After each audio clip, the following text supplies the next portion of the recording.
sometimes these videos don't start out quite like sometimes it's cut off. So, all right, we're about 10 seconds in at least, so let's get into it. Mother is God, but she transfers her divine authority to Father. And if you have a woman in your life with whom you have children, this is the ideal woman, a woman that transfers her divine authority as mother to you as father. We'll get right into it. Now, a lot of my videos talk about various subjects, but the divine natural order, a part of it is the understanding of the true divine natural order. And I'm not putting women on a pedestal. I'm not saying you go girl. I'm not a feminist by any stretch of the imagination. But it is something that has been observed. It's something that has been transmitted through thousands of years of history. Even the Bible, with its patriarchal lens, which it doesn't have, but a lot of people believe the Bible's patriarchal. It's not. Even the Bible makes it clear, the power of a woman. And so in this video, I'm speaking to young men who are seeking to get married, young new fathers, men who want to have children with a woman, and are geopolitical Christians or Christians with a rationalist lens and a logical lens. And they're not driven by airy-fairy sky phantoms, but by a real relationship with God through Jesus Christ and the Holy Spirit. So in this video, we're talking about the apex human awakening, this aha moment. Today I'm talking about a mother's divine authority and how she transmits that to father, about why selecting an exceptional wife is critical. And wife is not the person you sign papers with the state with. That doesn't matter. It's a woman that you wife, a woman you create the marriage contract with, meaning we are going to reproduce offspring that will be contributors to the human narrative. Okay, that is husband and wife. You know how many people have signed papers and it didn't matter for shit? And the third thing I'll be talking about is how to raise daughters to be exceptional women. Now, sons, I don't know, it's another discussion for another day, but sons and men kind of share a similar path. But we're going to talk about sons when we talk about a mother's divine authority. So that will be taken up there. So we'll read the verse for this discussion is Proverbs 31:10. Who can find a good wife? Who can find? She is far more precious than jewels. And this is from a long treatise on the virtues of a woman. And this is a metaphorical, allegorical, esoteric, and moral treatise. It's following the words of King Lemuel, and it's a really powerful part of Proverbs. And it seems like, to me, the culmination of Proverbs. I mean, throughout Proverbs and Ecclesiastes, it talks about a quarrelsome wife and how that destroys your life. It's not just talking about a person that you live with, that you have a matrimonial agreement with. It's talking about your own unconscious self, the subconscious mind. The quarrelsome wife is your inner self, and that's true of everybody. Men, women, everybody in between, right? The 3% of people that are in between. Less than that. It's like 0.3%. But anyway, so 0.03, 0.000003. I don't know. It's really small. So despite what the media would have you believe. So let's get right into it. Parental authority in the home starts with mother.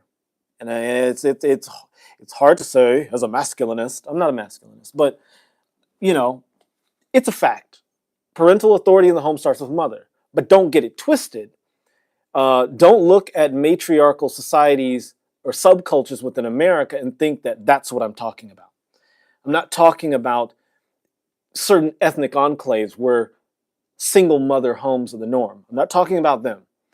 I'm talking about patriarchal homes where men understand the divine authority of women in the home. Go to the Middle East. That's one of the things I found really interesting when I was in the Middle East, is that I was like, wait a second. When it comes to the house, men kind of just like, our hands like, women would look at him, and I noticed this really interestingly. One of the guys I was living with, he would make a decision but I could see that he was considering the wisdom and the guidance of the women that were in the house. He was the head. In Islam, there's a saying that the man is the head of the house, but the woman is the neck. And that's something that in the West, the feminists and even the red pill community aren't really understanding. They don't understand that men and women are right and left hand, head and neck. You can't have a living body without a neck. You can't have a living body without a head. You need both of those things. You can't have a whole person. I know people missing limbs, but I'm saying the whole person is right and left hand, right? So right and left foot. That's what men are and women are together. But women have a specific divine authority that men don't have in the child's life when it comes to a child. And I'm speaking specifically of mother. Mother is God. I told my mother this, she won't accept it, but mother is God. I explained it to her, though, what I was meaning. Mother is God. Why? Because to the infant, to the child, to the neonate, mother is life, mother is home, mother is food, and all of that. Now, of course, father is around mother, protecting mother, providing for mother, being a priest in the life of mother. Hey, but mother is God. Mother is divine. And if mother doesn't respect the authority of father, neither will children. If mother thinks father is shit, so will children. Now, father can be belligerent, violent, frightening, and the fear of father in mother can force a type of obeisance, but obeisance isn't respect. And for men, respect is love. You know, I know lots of women that loved me, but didn't respect me, and they're not a part of my life. Period. I cut them out. I don't deal with them. I don't talk to them. I don't interact with them. Because for me, respect is love. And there are women that respected me, and those are women that I cared more about my interactions with them. I sought to maintain those relationships. I actually thought about them, all right? They were more precious to me. So the reason that men are given head of the household status and authority status in the home is because it is given to them by woman, by mother, really, by mother, when it comes to creating a family. And so authority, that's just how it works. And so if you're a man and you're dating a woman right now, and again, I'm speaking to young men who want to start families, who want to marry a woman, if you want to do that, you have to find a woman that respects you and looks up to you, respects and looks up to you. Love is secondary. Like, look, we can love our bros and whatever. Love is great, but love is secondary to respect for men. Okay? So I know, again, because I tended to interact with women that were feminists and lesbian prior to meeting me.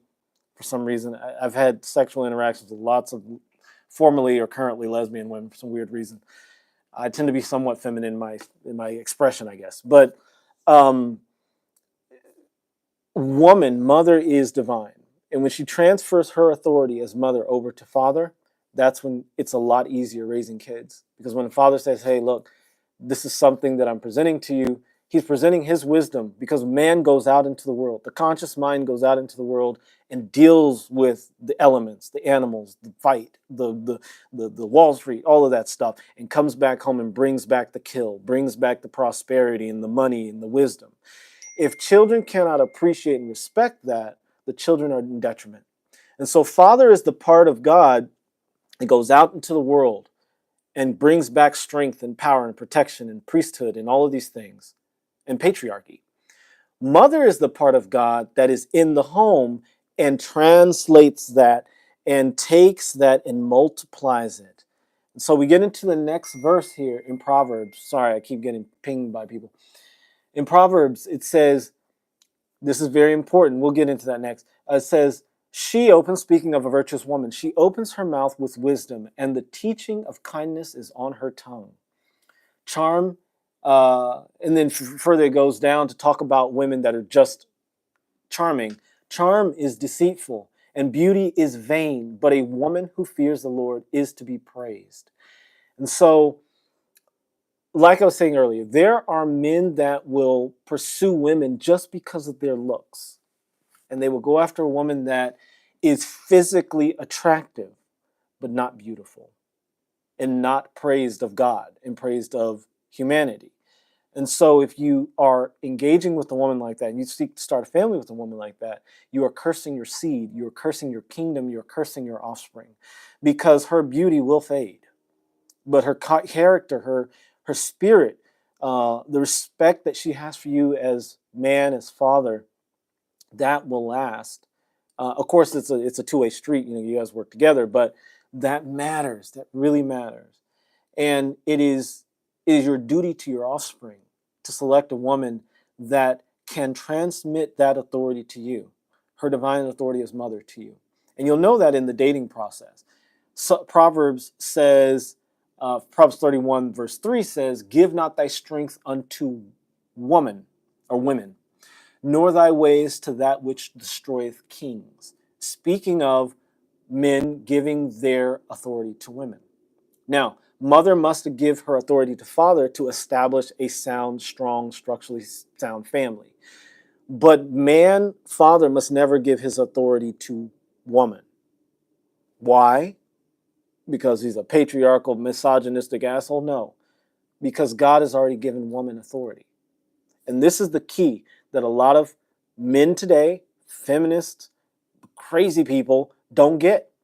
Women have authority built into their being. They have been given that authority by God. That is why man was given strength, physical strength, because woman was given spiritual strength. And God is spirit. We must worship God in spirit and in truth. Spirit precedes everything. And so this is the main thing that's misunderstood about the Bible, misunderstood about Christianity, is the authority that God has already given to women, to mother. Okay? And I specifically saying mother, because women don't have authority. It's mother that has authority. I'm going to put it that way. And when the male and female come together and create another life, that is when woman becomes mother, and mother is an expression of God. And then father is given the authority afterwards. So selecting a virtuous wife is critical. You will curse your kingdom. You'll curse your money. You'll curse your future. You'll curse your strength. You'll curse your seed by selecting a woman to become wife and mother who is not virtuous. A harlot does not make a good wife mother. But harlots are essential for society. Look at my video on why ethical prostitution is extremely important for society and for the geopolitical Christian movement. But a virtuous wife will help you build an empire. She will make sure your subjects, your children, honor, respect, and of course they're going to love you because children love unconditionally. But she'll make sure they respect you. And in turn, it is your duty as father and man to reinforce her authority as God, as mother. Because mother is not goddess. That's stupid. Goddess is nothing. Goddess is nothing. Mother is God. God is the totality. God is the animating principle. God is that which is behind the cosmos. Okay? Mother is above. Mother reflects the part of God that is more than the universe. And I'm getting deep into it. But basically, selecting a virtuous wife, a woman that respects you and has respect and is wise and is, a multiplier, a brilliant mind, is essential. So if you have two women, and I have to tell men this all the time, if you have two women, one is an attractiveness 10, and one is an attractiveness 8, but the 8 is a virtuous woman, don't even look twice at the 10. Walk away from the 10 as if she has a disease and there's something wrong with her brain. I'm saying be respectful and kind to her, but choose a wife that will honor and respect you as father and give you that divine authority that God has given to her.